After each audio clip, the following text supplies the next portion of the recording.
Même si Giorgia Meloni reste un cas à part, l'invasion de l'Ukraine, décidée par Vladimir Poutine le 24 février, est un très mauvais coup porté aux droites nationales européennes. L'argument est si facile et si injuste. À la suite de l'AFP, Le Monde d'aujourd'hui annonce la victoire de Giorgia Meloni et de son parti post-fasciste.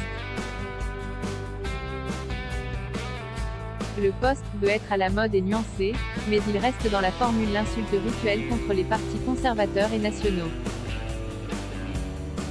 Jusqu'à quand sévira le refus d'admettre que ces partis se sont dédiabolisés, et que leur modération grandit à mesure que se rapproche le jour où ils prendront le pouvoir? Jusqu'à quand les critiquera-t-on pour ce péché originel?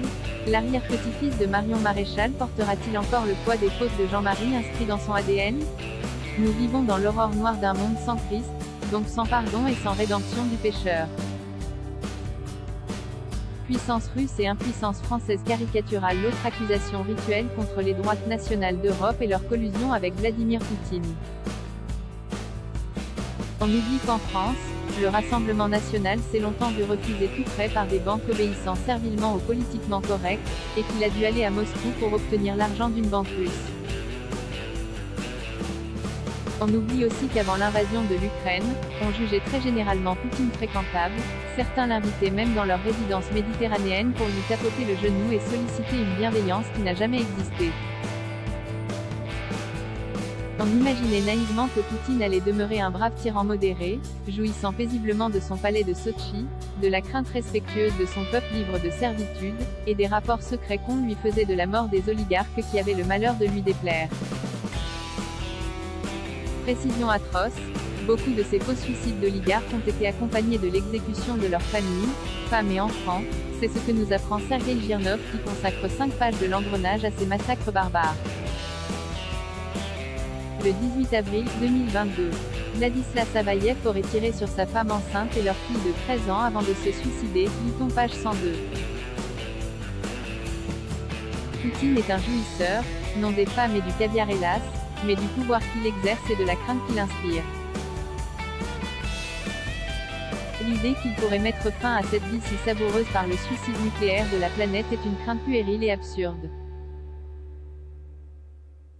À mon avis, la fascination qu'exerçait Vladimir Poutine sur les droites européennes, et singulièrement françaises, a une autre raison, plus intéressante.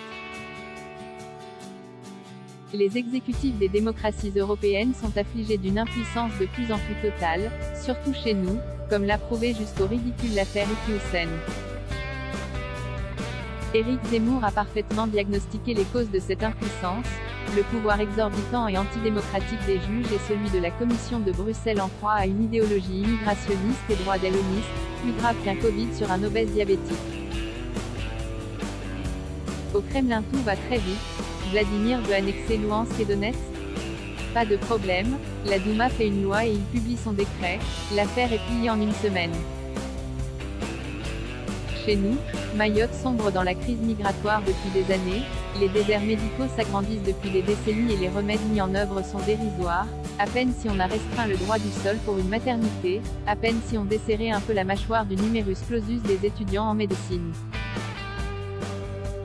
Impuissance caricaturale dans un cas, rapidité de réaction inhérente aux régimes autoritaires dans l'autre. Entre impuissance et tyrannie, n'y a-t-il plus de place en Europe pour une efficacité démocratique? Marina Le Pen, Silvio Ciotti et Matteo Zemmouri. Une dernière remarque. Pour rester dans la métaphore religieuse, errare humanum, perseverare diabolicum. Autant il était pardonnable d'aller chercher des subsides et des leçons de gouvernement au Kremlin avant le 24 février de cette année, autant il est impossible de le faire désormais. L'erreur de croire qu'il est utile de négocier avec la Russie remonte au général de Gaulle qui voyait la France en pivot entre l'Est et l'Ouest. Entre une démocratie dont le président s'en va nécessairement au bout de 4 ou 8 ans et une tyrannie qui donne à son chef des dizaines d'années pour peaufiner ses mauvais coups, il n'y a pas d'équilibre à chercher. Giorgia Meloni veut rester dans l'OTAN, dans l'Europe et continuer à soutenir l'Ukraine, elle cherchera bien sûr à protéger l'identité chrétienne et européenne de l'Italie. Si c'est ça le post-fascisme, on en demande, on en veut nous aussi de ce côté des Alpes. Quel dommage qu'à l'impuissance du pouvoir macronien ait répondu l'impuissance de la droite à s'unir. Marina Le Pen, Silvio Ciotti et Matteo Zemmouri auraient fait un beau trio pour diriger la France. Elle engrenage. Que veut Poutine? Price, 19,90 €. 23 UCD et new available from 12,10 € à lire aussi.